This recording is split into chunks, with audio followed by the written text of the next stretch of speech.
મહારાષ્ટ્ર પહોંચ્યું। મહારાષ્ટ્રમાં 15 દિવસ પહેલા પહોંચ્યું છે ચોમાસું। 3 દિવસમાં ચોમાસું મુંબઈ પહોંચવાની સંભાવના છે। તો 24 મે કેરળ અને કર્ણાટકમાં ચોમાસાની એન્ટ્રી થઈ ગઈ। તમિલનાડુના પણ મહત્તમ ભાગને તેણે કવર કરી લીધું છે। અને આજના આ સમાચાર કે મહારાષ્ટ્રમાં પણ ચોમાસાએ એન્ટ્રી મારી લીધી છે। 15 દિવસ પહેલા ચોમાસું પહોંચ્યું છે મહારાષ્ટ્રમાં। 3 દિવસમાં ચોમાસું મુંબઈ પહોંચવાની સંભાવનાઓ છે અને ગુજરાતમાં પણ વહેલું ચોમાસું આવવાની પૂરેપૂરી શક્યતાઓ છે। પહેલા અનુમાન હતું કે 15 જૂન પહેલા 3 થી 4 દિવસ પહેલા ગુજરાતમાં એન્ટ્રી થઈ જશે, પરંતુ હવે જે રીતે ચોમાસું આગળ વધી રહ્યું છે, બની શકે કે પહેલા 4 થી 5 દિવસ પહેલા જ ચોમાસાની એન્ટ્રી ગુજરાતમાં થઈ જાય। ચોમાસું રોકેટ ગતિ આગળ વધી રહ્યું છે। 24 મે તેની એન્ટ્રી થઈ ચૂકી છે દેશમાં અને આજે તે તીવ્ર ગતિથી આગળ વધતું મહારાષ્ટ્ર સુધી પહોંચી ગયું છે। ગઈકાલે કર્ણાટક, કેરળ અને તમિલનાડુના મહત્તમ ભાગને તેણે આવરી લીધું અને સાથે જ ગોવામાં પણ તેણે એન્ટ્રી મારી। આજે મહારાષ્ટ્ર સુધી પહોંચ્યું છે। મુંબઈમાં પણ થોડા જ સમયમાં પહોંચવાની શક્યતા। 3 દિવસનો સમય લાગી શકે છે ચોમાસાને મુંબઈ સુધી પહોંચવા માટે। તીવ્ર વરસાદ માટે તૈયાર થઈ જજો ગુજરાતના ખેડૂતો, કારણ કે રીમઝીમ ચોમાસું આવી રહ્યું છે। સારો પાક થશે તે વાત પણ નક્કી છે, કારણ કે આ વર્ષે સારો વરસાદ વરસશે તેવી હવામાન નિષ્ણાંતો અને હવામાન વિભાગે આગાહી કરી છે અને એ જ પ્રમાણે વાતાવરણ અત્યારે નજરે પડી રહ્યું છે। ઘણા એવા વિસ્તારો છે કે જ્યાં પ્રી મોન્સૂન એક્ટિવિટીના ભાગરૂપે પણ ધોધમાર વરસાદ ખાબક્યો હતો। ઉનાળા દરમિયાન પણ ચોમાસા જેવો માહોલ જોવા મળ્યો હતો અને ચોમાસામાં તો હજુ પણ વધુ વરસાદ વરસશે। બન્યું દક્ષિણ ગુજરાતના કેટલાક વિસ્તારોમાં ભારે વરસાદની આગાહી। ભારે પવન સાથે વરસાદ થઈ શકે છે। जो आज की सिचुएशन है, जो कल डिप्रेशन था वो आज WML में चेंज हो गया है और क्रॉस कर गया था कल वो। अभी वो मध्य महाराष्ट्र और साउथ मध्य महाराष्ट्र मराठवाड़ा के पास है स्थित है। तो जो फोरकास्ट हमने गुजरात के लिए रखा है तो उसमें साउथ गुजरात रीजन में हमने हैवी रेन रखा है 3 दिन तक, और सौराष्ट्र में अभी हैवी रेन की उम्मीद नहीं है। जहाँ तक थंडरस्टॉर्म का सवाल है तो थंडरस्टॉर्म हमने अभी 4 दिन के लिए रखा है। सौराष्ट्र, कच्छ और गुजरात रीजन दोनों में रखा है।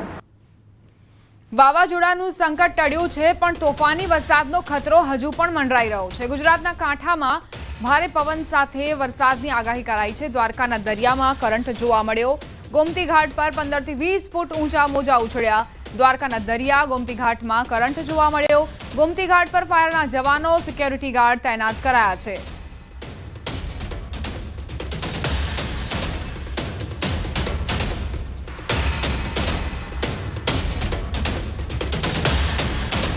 દક્ષિણ ગુજરાતના દરિયા કિનારે ભારે પવનની સાથે ભારે વરસાદની આગાહી, જેના કારણે દરિયામાં આજે કરંટ જોવા મળી રહ્યો છે। સામાન્ય દિવસોની સરખામણીમાં સંઘ પ્રદેશ દમણ અને વલસાડમાં દરિયામાં આજે ઊંચા મોજા ઉછળી રહ્યા છે। સલામતીના ભાગરૂપે માછીમારોને પણ પોતાની બોટને કિનારે લંગારી દીધી છે। તંત્ર દ્વારા માછીમારોને દરિયો નહીં ખેડવા માટેના પણ સૂચનો કરવામાં આવ્યા છે। ત્યારે દમણની સાથે વલસાડ જિલ્લામાં પણ દરિયામાં કરંટના કારણે માછીમારોને સાવચેત કરાયા છે।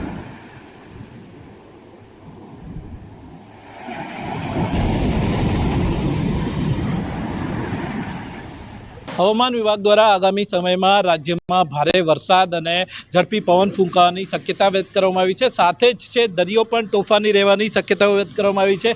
એને પગલે અત્યારે આપ જે દ્રશ્યો જોઈ રહ્યા છો, સંઘ પ્રદેશ દમણના દરિયાના દ્રશ્યો છે। સામાન્ય દિવસોની સરખામણીમાં દમણનો દરિયો આજે તોફાની જોવા મળી રહ્યો છે। દરિયામાં ઊંચા મોજા ઉછળી રહ્યા છે। સલામતીના ભાગરૂપે છે માછીમારોએ પોતાની બોટ છે કિનારે લંગારી દીધી છે અને માછીમારોને આગામી સમયમાં છે દરિયો ન ખેડવા માટેના પણ સૂચનો કરવામાં આવી આવ્યા છે।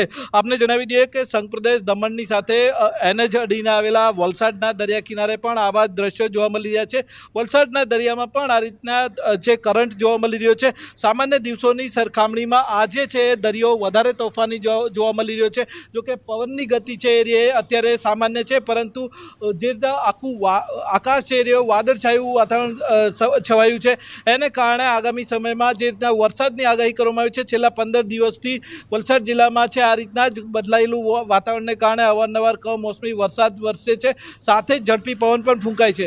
વલસાડ જિલ્લાની વાત કરીએ તો વલસાડ જિલ્લામાં પણ 400થી વધુ માછીમારો પોતાની બોટ છે એ કિનારે લંગારી દેવામાં આવી છે। આગામી સમયમાં આવી શક્યતાઓને કારણે વલસાડ જિલ્લાની સાથે સંઘપ્રદેશ દમણનું પણ વહીવટી તંત્ર એલર્ટ છે। ભરતસિંહ વાઢેર, ન્યૂઝ 18 દમણ। છોટાઉદેપુરથી સમાચાર। ભર ઉનાળે નદીમાં નવા નીર આવ્યા। છોટાઉદેપુરની સુક્તા નદીમાં નવા નીર આવ્યા છે।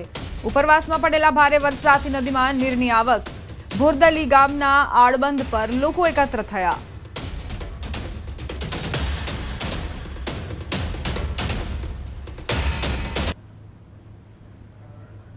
તો છોટાઉદેપુરમાં ભર ઉનાળે કઈ રીતે નવા નીરની આવક થઈ છે તેના દ્રશ્યો જુઓ। સુક્તા નદી જે નવા નીરથી છલકાઈ છે। ઉપરવાસમાં પડેલા ભારે વરસાદથી સુક્તા નદીમાં નવા નીરની આવક થઈ છે। ભોરદલી ગામના આડબંધ પર લોકો તેને જોવા માટે એકત્રિત થયા હતા અને હર્ષોલ્લાસનો માહોલ સર્જાયો હતો।